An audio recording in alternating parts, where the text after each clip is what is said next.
you really know deep within that the most harrowing experiences that physical existence can offer are a show.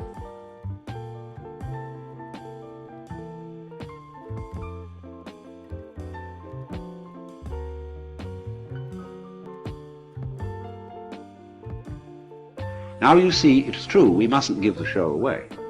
That's why there are esoteric teachings. But on the other hand, there is another opposite extreme,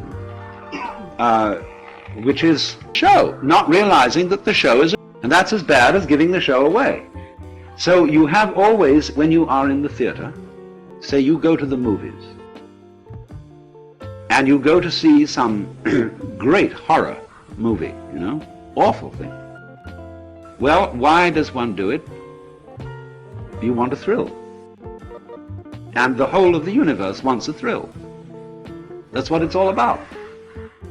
To the movie, otherwise it would be boring. You know in your heart of hearts when you go to only a movie. And yet you contrive to some degree to forget this while you're there. And therefore get scared and feel real creeps. But that's great. Some people like to go and cry. They go and see some tragedy and just love to weep, because it's a catharsis. It gets all the salt out of you or something, I don't know. And so you do this thing, and it is, we can say it's vicarious, yeah. But that is the spirit of showmanship. So one might say then that it is possible in this life to attain a sort of metaphysical courage, in which, now this is the, what you might call ultimate nerve. And for example, when the samurai in Japan studied Zen, that's what they wanted to get from it.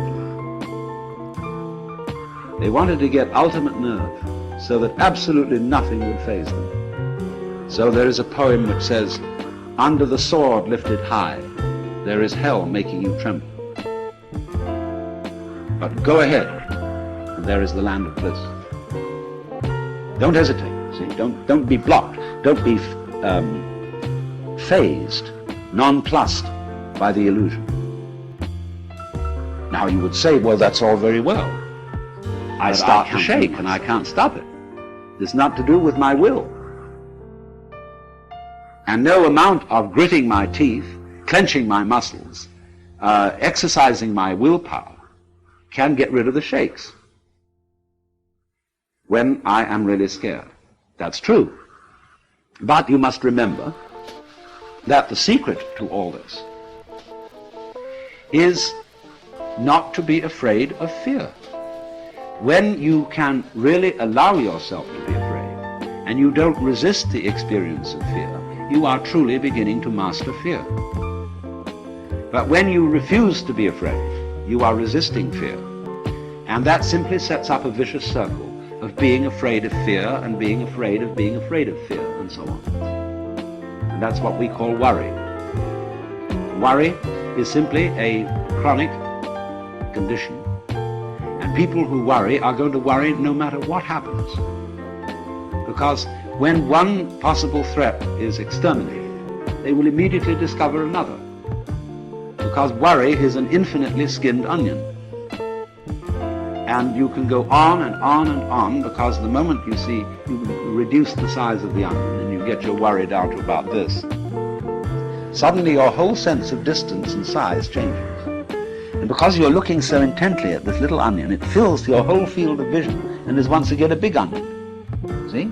You start peeling that down. But as you get another one about this size, then it enlarges itself in your judgment and your sense of values. And once more it's colossal.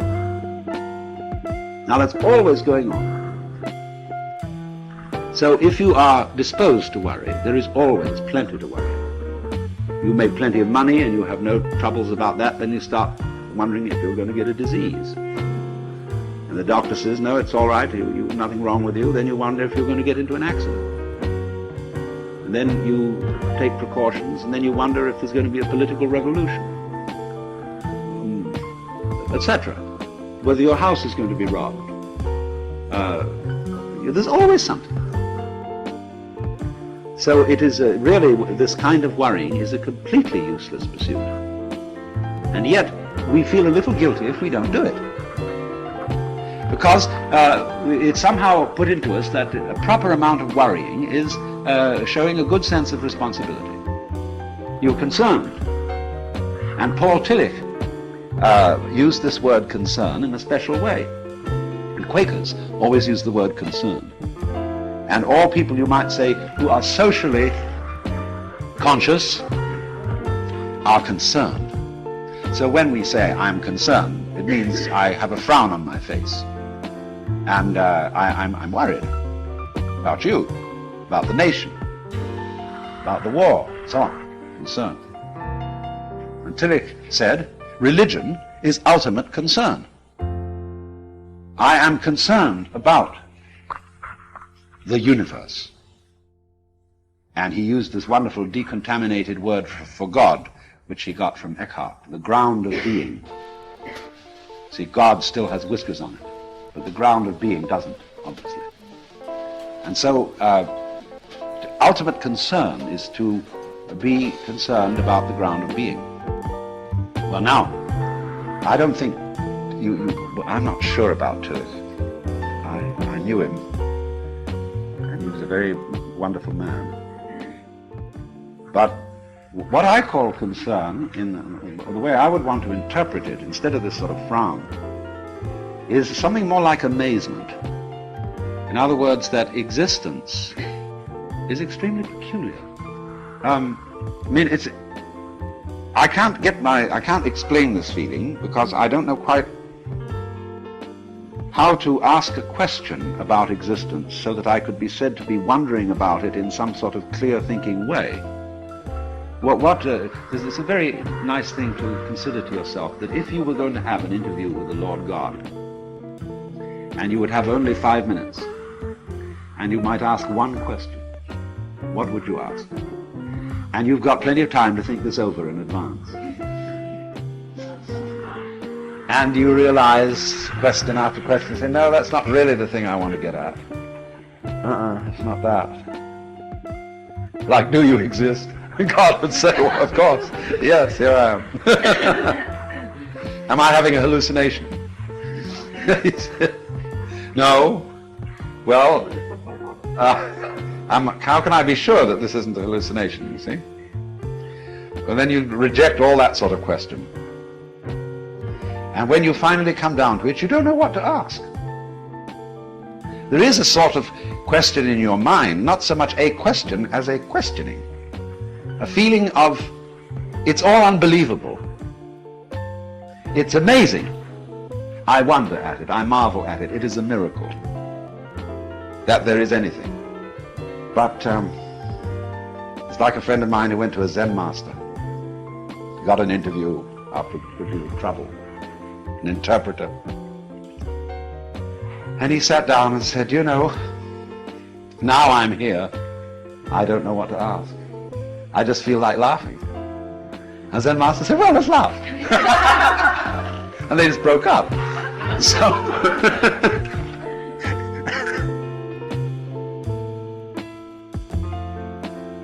but that feeling, you see, of the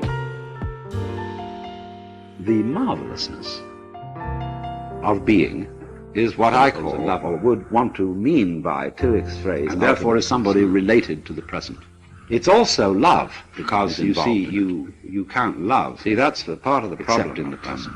An abstractionist culture, when you have under your hands, as I indicated, we are not materialists, we are abstractionists. A materialist is, it's an apple in your hand, and you say, I love you so much I could eat you, and you eat it, and you relish it. That's loving in a special way. So concern and love, and there are many forms of love. There's a whole spectrum of different kinds of love, which runs from the red of libido to the violet of divine charity. But all of them are equally important because, as you know, you can't have the violet end without the red end. The vice versa. You wouldn't know what violet was unless you had all the other colors. The colors create each other. So it isn't simply black and white. Between black and white is the spectrum.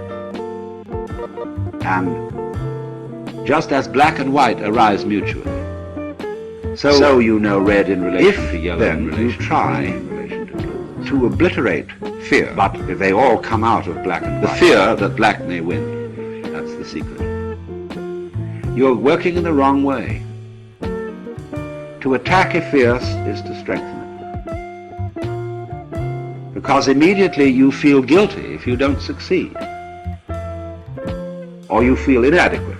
But fear is something that arises naturally and spontaneously under certain circumstances, just as you will feel warm if you get near a fire. And you can't go up to a fire without some sort of self-hypnosis and then say, well, I refuse to be warm. There's something a bit weird about that. Besides, you often want to feel warm when you get near a fire. No, on the contrary, it is very natural to be afraid. And so if you don't try to knock it down, you don't try to make yourself over into some sort of preconceived idea of what you ought to be, then you're on the track.